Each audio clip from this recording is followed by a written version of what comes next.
Dinosaurs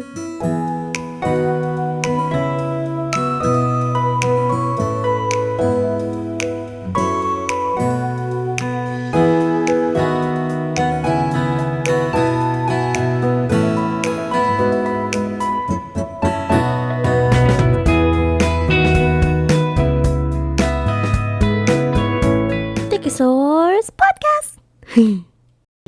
2, 1. Hello, and welcome back to the Thickosaurs podcast.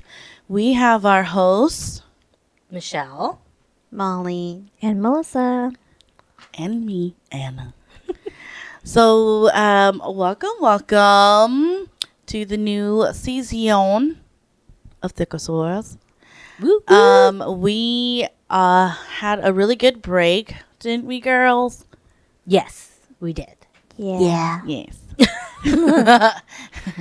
It doesn't seem like it, but I think it was a much needed break that we took. So, I just been thinking like how I normally think, and I think about like just how I personally am, like my behavior and like, or just how like I act certain things. It's not like necessarily like picking on myself, but it's like, oh, I realized this. Like, I have a really short temper. I can admit that I have a short temper. Okay. But yeah, so I was just thinking, I'm kind of curious. So, like, do you guys think that, having a short temper is part of our personality, or do you guys think that we got it from our like our family, or like being Hmong is having a short temper is normal? What do you guys think? I think it's just the way you were raised and how much attention you got. Does that make sense? It's like a behavior response kind of thing. That's true. I mean, like you, I did have a short temper. I mean, I do still have a temper, but it's not like,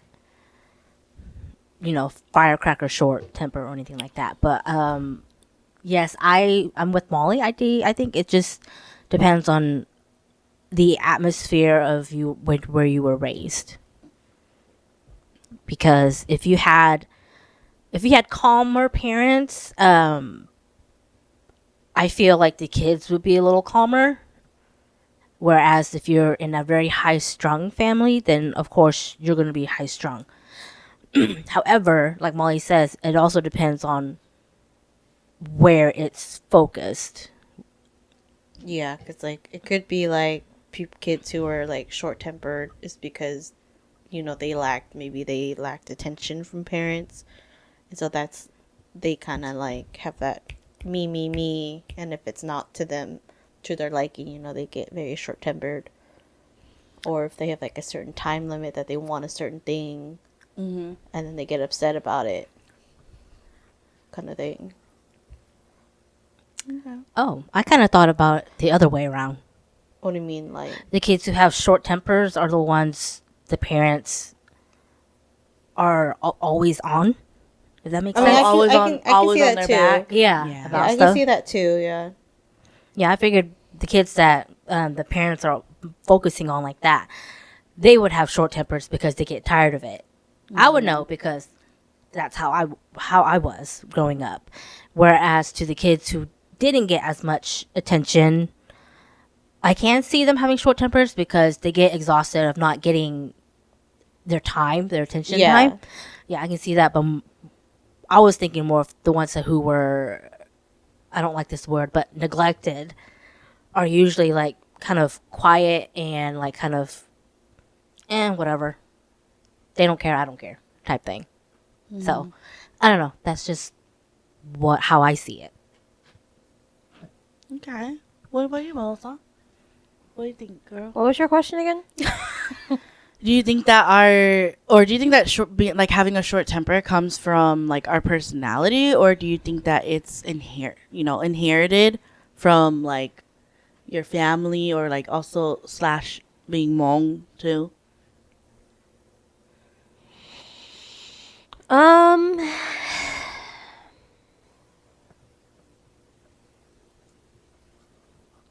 I would say I don't think it's inherited. I think it's kind of like what Molly and Michelle had said. I think it's based on how your surroundings. Because it can go either way. It can be like I'm short-tempered because my parents are short-tempered, or I'm short-tempered because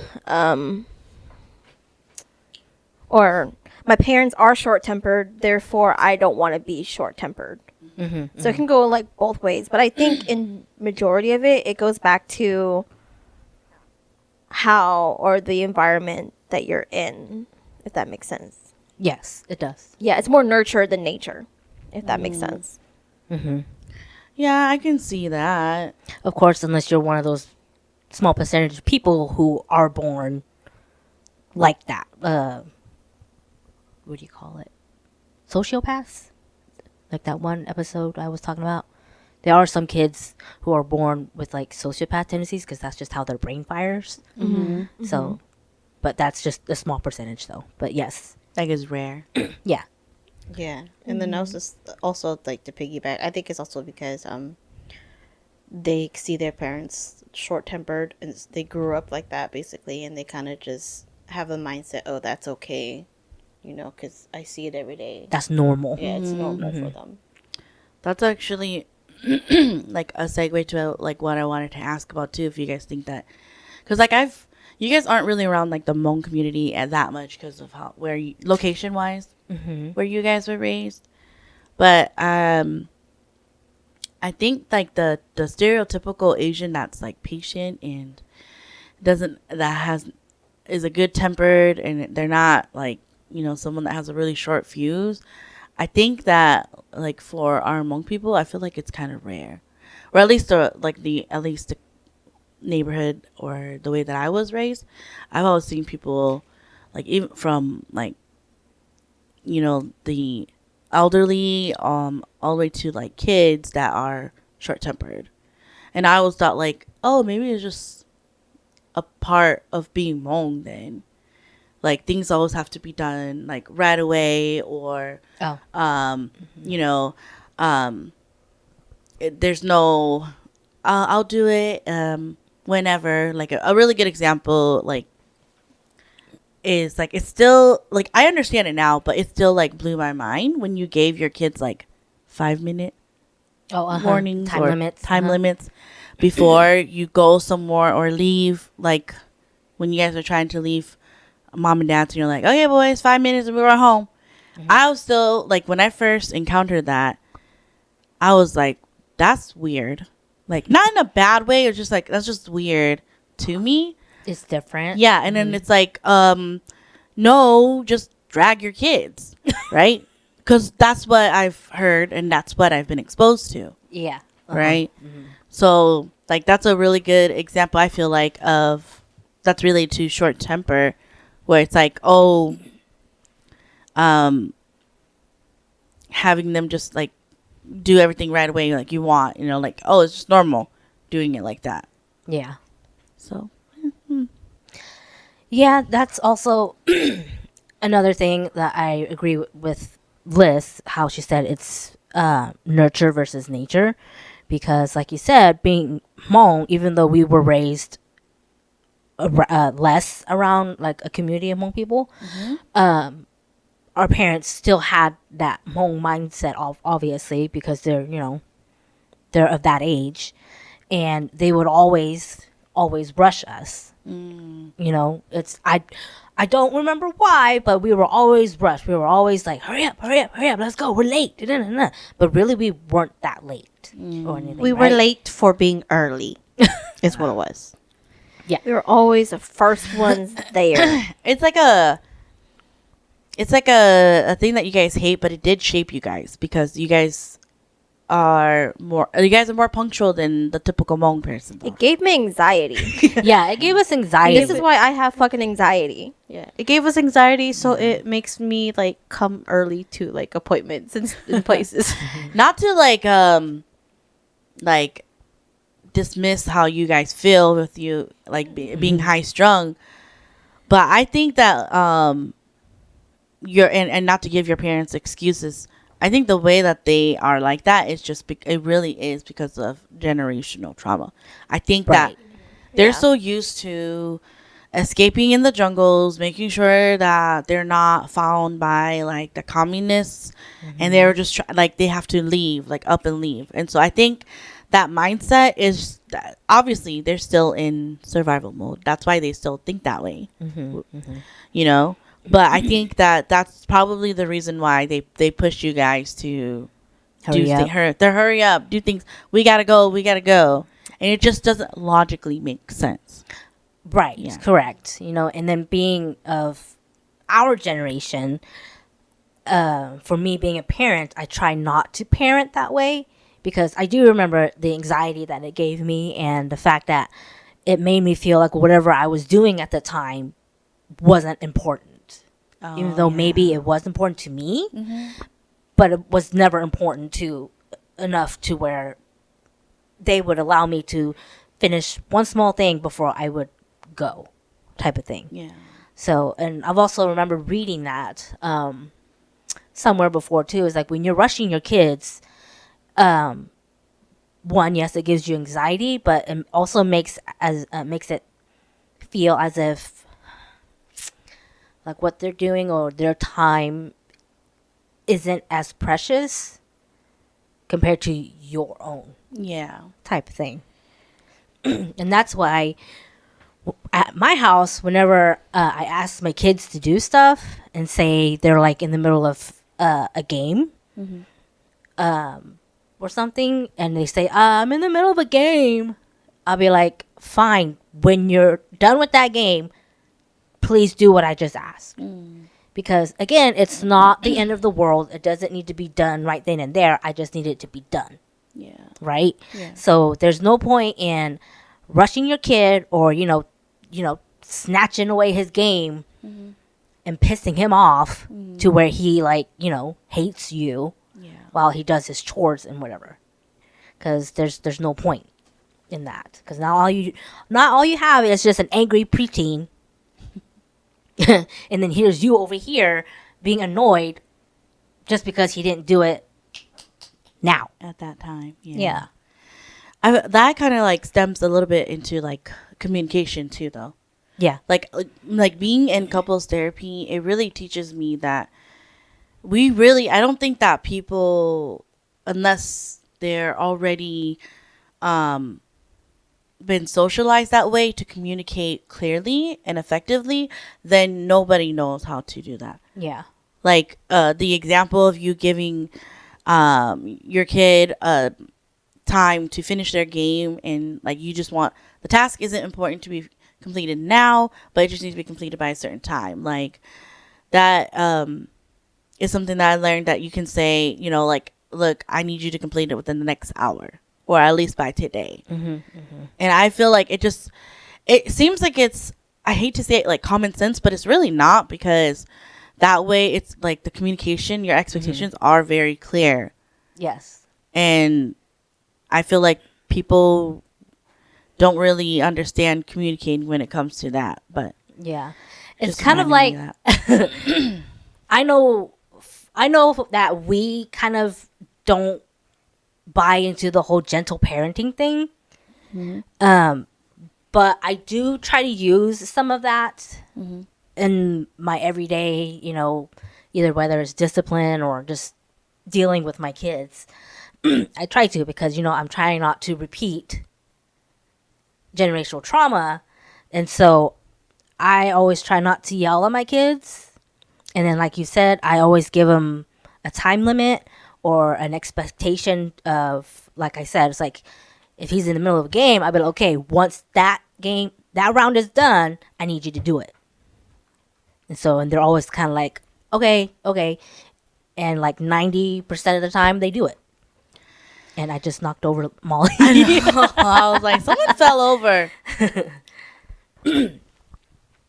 But yeah, I feel like I get more success and having the boys do what they need to do is if I give them a time limit, or I guess a what would you call it, a deadline expectation type thing, without having to be um yelled at, I guess you can say. I feel like it teaches them though, because when you do that, I feel like everything that a lot of adults struggle with, unfortunately, it does stem back to like their upbringing.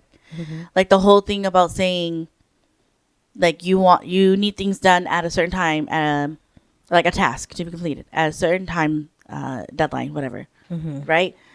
But that's gonna teach. Right at this time, he's not gonna learn that lesson. But there's a bigger lesson where it teaches him that not only does he like doing things in by a certain timeline, but then it also encourages him to have the confidence to speak up when, like, he works at a job and they expect him to complete a task by a certain deadline, but then, he might need more time, or he isn't given enough, or he's not given enough time to complete it, and so he knows to advocate for himself. Like, I need it by this time if you want me to do it like this.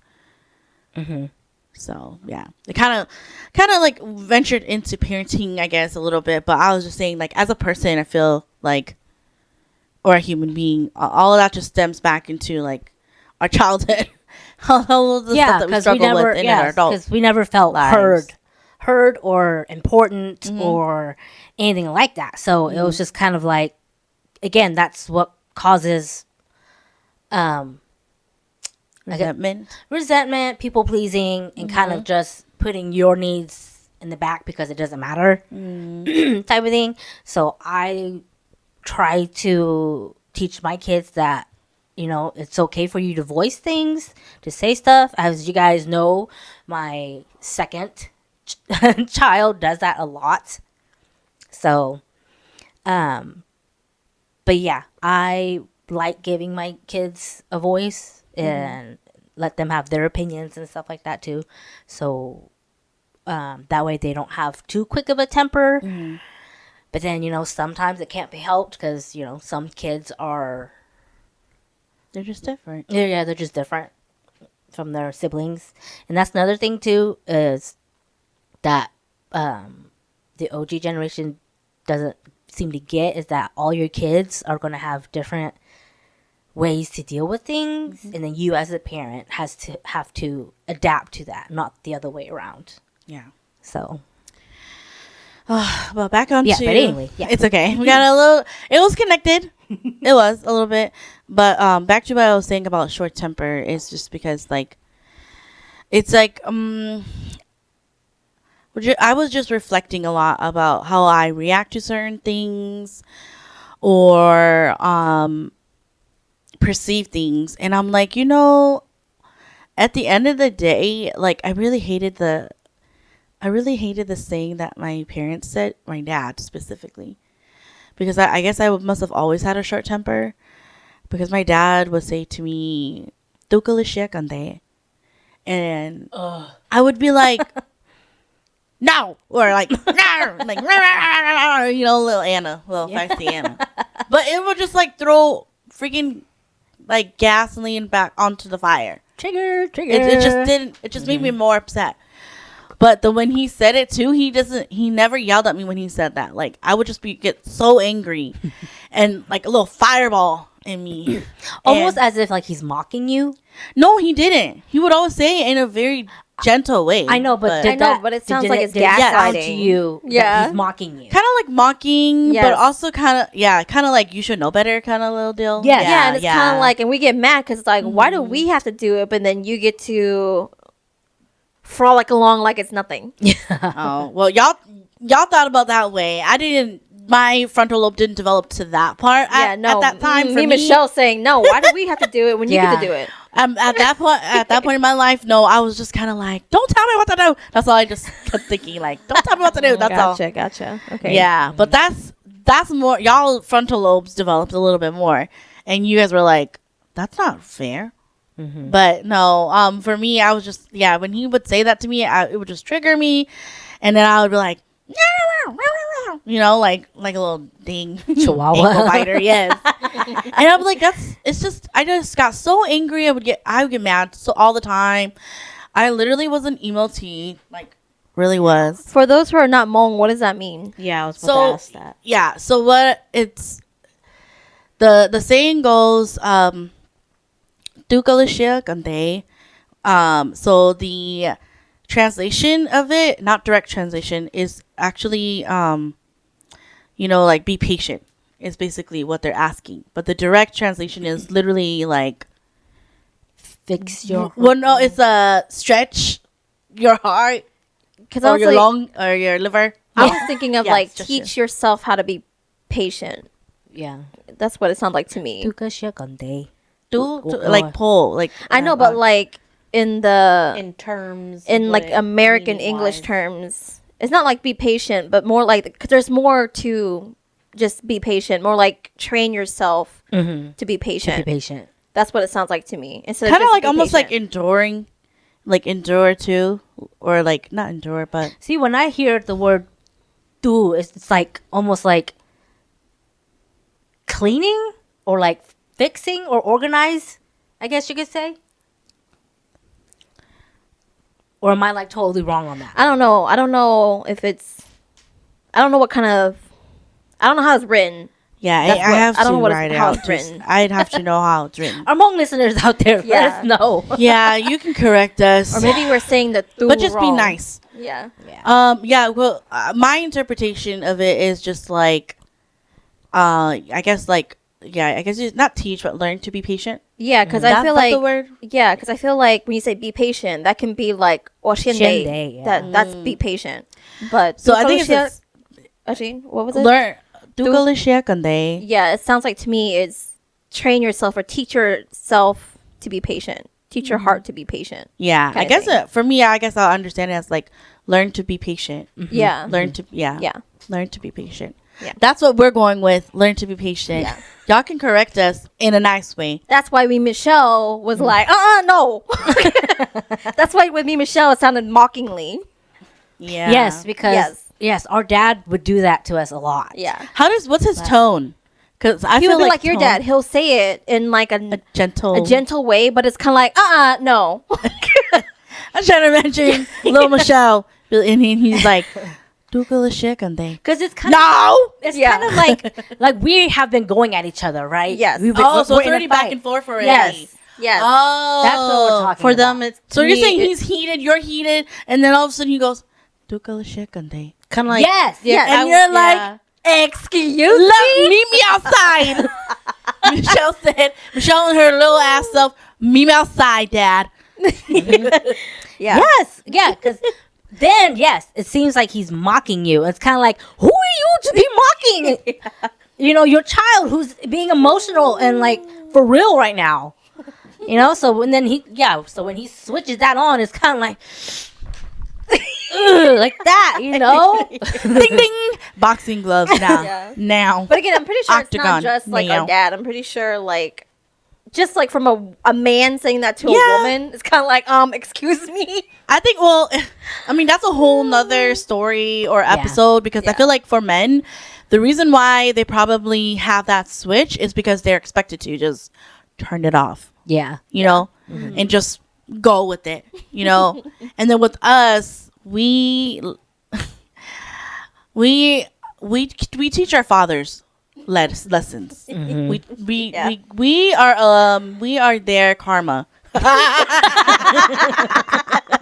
We are Show is. to humble them. Show is. I'm serious. It sounds funny and mockingly towards men, but I'm serious because there are just some fathers that they're just on a high horse and they need to be humbled a couple notches by their daughters. Really.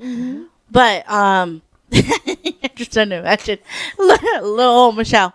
What? Like you were going back and forth? No. It's kind of Listen like, to me, Shell. No. Duka Shikande. What? it is. It's kind of like you get I get That's how I quiet and imagine you're it in just my kind of head. like, He's gaslighting you and the thing, making you think It's that very you're the gaslighting. problem. yes, that, Yes. it just sounds like that Kidu guy meme when they're like, oh, like he's just standing there like this, and they're all behind him. Oh, when they're like, gosh, what is that word? Like they're They're hyping him up. Yeah, Yeah. hype him up, and then dad over here is the kid guy. Yes. He'd be like, Duka shit. drop the mic, And kind they're like, of thing. oh. Yeah, and then we're just like, Bro, no. no. Oh my gosh, so funny. So yeah, anyway, just talking about like, you know, short tempers and everything. It just reminds me a lot of that my childhood where I get angry so mad and I don't fight back like that. I think I would have got my ass beat so bad if I did that. I was in a gang and my gang was called My Family. And I would. She was being serious. I know, me too. I was And gonna I say would- what? And I would get beat up. I would get jumped. I would get jumped if I wanted. I'd get jumped to leave or get jumped to stay. So, I mean, I'm not mocking any gangs out there. I'm just saying. I'm just Y'all didn't see her face. my humor. when he said- My humor. Her face was so straight. I can act. Anybody looking for an actress? I just said to them, I was like, I was in a gang, and the gang was My Family. I love you guys. You're so gullible for being so smart. You guys are really gullible. I was gonna be like, is this one thing that we have never knew about her? It's like, did you? I love how gullible you guys are. You guys are really smart. I like really give you guys credit for that. But sometimes you guys are dumb. Yeah, you'd be like, oh, you I'm see the that gullible thing part. over there? We're Like too- what? And you just go, "Mm." We're Yes. too trusting, is what it is. Yes. Yeah. We're too trusting. Too trusting. You need to err on the side of rationale a little bit. But no, I cannot stand up to him. As I've said before on this podcast, like I literally was the poster child of good, like not necessarily a good daughter, but just obedient. I would say obedient. So my temper was bad. But what I was saying earlier, where I'm a little bit embarrassed, I guess to say, because as I reflect a lot from my childhood to my adolescence, I think I really didn't simmer down and have a longer fuse until I had until I think my little brother was born. Yeah, I think that's when I really was like, oh, I finally have a little bit of a cool down, because I was literally like your middle child. I think I don't yell at people, but I was just so emotionally overwhelmed and so angry at everybody that the only thing that calmed me down was listening to music in my headphones or taking a walk. Like I did try to take a walk. Like it was really hard. And then one time, I feel so bad for this family member. They were older than me, of course. And I was like, she was probably like, this bitch is crazy. I was crazy, but I was also very emotionally I don't remember even why. I blacked out. That's how mad I was. Mm-hmm. I had like a drama moment where I was just so mad and I like screamed. And I was like, I said no! Like I screamed on the top of my lungs, and she was like, "This is crazy." But I think she was pissing me off. I think that's what it was. I screamed at the top of my lungs. I was like, "Leave me alone!" And she was like, "You good?" And then I like just slammed the door in her face, and I took a walk. But yeah, I feel for your middle, because oh man, that was me. I was so angry, but that was the most embarrassing moment, I would say, in my life. But it also felt good because I did activate my, what is it? It's like I think it's like my vagal something, whatever. It's like when you're really stressed or overwhelmed and you activate a certain part of your body, and it kind of, you hit the reset button on you basically a little bit, and it helps. So that did help with that. I don't recommend yelling, but like people probably thought I was mourning someone, but I was screaming. Yeah. So anyway, I think conclusion, now that I think about it, my short temper, I really is just a lot of just lack of self-control, not necessarily like in the terms of like I can't handle myself. I think it's just that I'm not given autonomy over my body, over my feelings in certain things. I think that's what leads me to having such a short temper where I'm just like forget And I think it's just also like you don't know how to process your emotions. that too. That's of like course, a lot of it. Yes. People, okay. As people say, you know, anger is always a second emotion. Yes, it is. And so I think a lot of people don't know that. And so I think Yeah. just us being first generation, you know, as we were never taught how to process our emotions. And so therefore, short temper is all we know. Well, because that's the thing. only thing that for some reason would force people to listen Yeah. to us, or force them. Not like a me. It's kind of like a dude. I said for the 100th time, you know. But my main message to let the listeners know is like, you, no matter how young you are, or even how old you are an individual person, and your feelings are valid, and how you feel about certain things are valid as long as it doesn't pose a threat or harm to yourself or other people. And if your Hmong parents, or if your parents, if you're not Hmong, are not listening to you, then maybe you should find someone else that you can trust that gives you that safe space. Or, you know, if it's us, then cool. But your voice matters.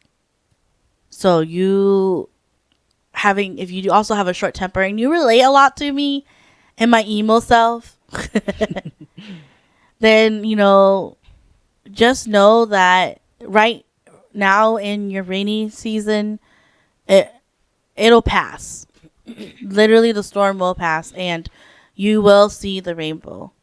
You see will. flowers. So Yeah. It's a lot of self-reflection to even It- realize that you yeah. have a short temper. So it is, because if you think about it, Yeah. like it's it feels humiliating in a sense, but you do learn from what you've done in the past, and you're like, oh, yeah. I acted that way because that they didn't listen to me, and I didn't feel heard, and all that. But anywho, we Thickosaurs love you. We really do. We care about you, and short temper is not a bad thing necessarily. Like I said, as long as you aren't hurting anyone. So, but I just want to say thank you for listening to us. And any of you girls got anything you want to say before we?